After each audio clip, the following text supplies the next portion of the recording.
Now that you are part of Congress, you have not failed to make headlines of sorts, which I think, for the most part, usually when people make headlines, it's not generally a good thing.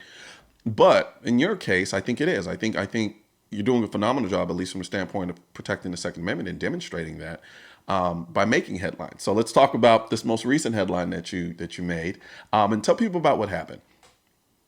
Sure. So I came into Washington, D.C. boldly declaiming and declaring that I was going to stand for our Second Amendment. And in Washington, D.C., in our nation's capital of all places, this should be the place where we secure our rights and defend them above all else. If representatives cower to these demands to do away with the Second Amendment, to do away with our right to protect ourselves, then what makes me think that they're going to take a stand for the American citizens when legislators come after their guns, if they're not even going to stand up for their own rights?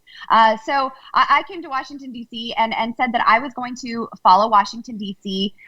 Firearm laws. I was going to follow the rules in the Capitol complex, and I've done exactly that. I went through our concealed carry course out here, and I obtained a concealed carry permit for Washington, D.C., and I've followed the rules in the Capitol. Now, on January 6th, when the Capitol was breached, I was in the House chambers, and there's a very strict rule: no firearms on the House floor or the Senate floor. Mm-hmm. I felt really cheated that day because I was following the rules. Yeah. I had been disarmed. I wasn't unarmed. I was disarmed because we aren't allowed to have a firearm in that part of the Capitol complex. And when the Speaker of the House was whisked away safely, and then we were all locked in, I just felt that we were in a very vulnerable situation. There were Capitol Hill police who were so grateful to have other representatives in place who were willing to help. They were breaking furniture in case those doors were breached and the threat came inside the chambers, and they were going to do anything that they could to subdue that threat. And Capitol Hill police officers were grateful for that assistance, but we didn't have enough to keep the crowd back, so eventually we had to all evacuate. And now, after this, leadership in the House has put forth rules to have metal detectors outside of the House chambers. So all members have to go through a metal detector before entering the House floor. And this is absolutely unconstitutional. You cannot impede on a member's right to cast a vote. And we're being stopped before we can even enter the House chambers. So when we first learned about this, I decided I wasn't going to comply with that. I walked right through the metal detector, and I was stopped. And it was about a 10-minute standoff, I guess you could say, but it was very respectful and defiant. I had a conversation with the Capitol Hill police officers. I've had many relationships formed with the Capitol Hill police officers. I'm so grateful for them, stand with them and by them. And I just had a casual conversation thanking them for their service and sorry that I wasn't going to comply with these new rules. And eventually, after some other members had come through the metal detectors, they permitted me to enter as well. But now Speaker Pelosi is threatening a $5,000 fine for members who do not stop and comply with the search that they have for members before entering the chambers. Are you kidding me? $5,000? $5,000, and that would come out of our salary. And the second offense is $10,000. That's interesting to me. So the funny thing about it is, when we recently had the shooting in Parkland, we had a situation where people were talking about the safeties of our schools.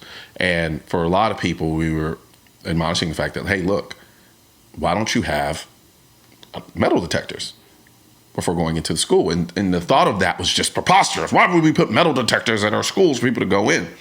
Then you fast forward to 2021, and then you have a situation here where you have individuals storming the Capitol. And now all of a sudden, the idea of metal detectors, it makes all the sense in the world. They want to do it now, which tells me something, and which should tell a lot of people something, is the notion that it's never the gun control thing and the debate and the discussion. They utilize these tragedies as a way to push an agenda. They don't really, I'd like to say they don't really care, but I don't think it is as altruistic as a lot of people think. Because if a metal detector is okay to protect, or at least in Nancy Pelosi's situation, if she thinks it's okay to protect her life to prevent somebody from bringing a gun in, why would you then have a problem with it at schools? And the reason is because they want to be able to utilize that tragedy to push an agenda to get rid of or restrict the rights under the Second Amendment further. It really had nothing to do about the school, because if the safety was the biggest component of school, the conversation would have been much different. So I find it ironic now that metal detectors, they're perfectly fine now. We don't have a problem with metal detectors, at least in Nancy Pelosi's case. Right. So for me, it's very ironic. And that's why I wanted to kind of have you come on and speak about your situation going forward, because at least now we have someone, and I don't know how many other people in Congress who are like you or who take on the Second Amendment as fervently as you do. But I like the idea of having someone like you in Congress now. And I think a lot of people honestly have given up hope. I think a lot of people who think that everyone in politics is kind of either apathetic about the Second Amendment or, on the worst side of it, completely anti-Second Amendment. 1835 in Texas, soon after a weapons confiscation request, the ladies of the settlement hastily made a flag to fly over a cannon being requested to be confiscated. The flag featured a black cannon in the center, the words "come and take it" below, and one star above the requested weapon to be confiscated, representing the Lone Star State. Today, there was another growing gun confiscation request in all 50 of our states requesting to confiscate our AR-15s. We want the government to know what would happen if they tyrannically passed their so-called assault weapons ban. "I will not comply" is a symbolization of defiance against politicians, anti-gunners, and any other tyrannical entity looking to deprive you or your Second Amendment right as put forth in the Constitution of the United States. All right, now we have the performance mask at shop.mrcolionnoir.com. And no, these aren't the masks that suffocate you to death. You can breathe in this mask. It's lightweight material, very high quality. You know how I do. I'm sure the YouTube algorithm is going to do a phenomenal job of suppressing this message. So please share this video with as many people as you can so we can beat the algorithm and get our two-way message out to the masses. Also, don't forget to like this video and leave a comment, and hit the bell and subscribe button. If you're looking for where to purchase your Defund Gun Control shirts, hats, and drinkware, there's a link in the description section of this video.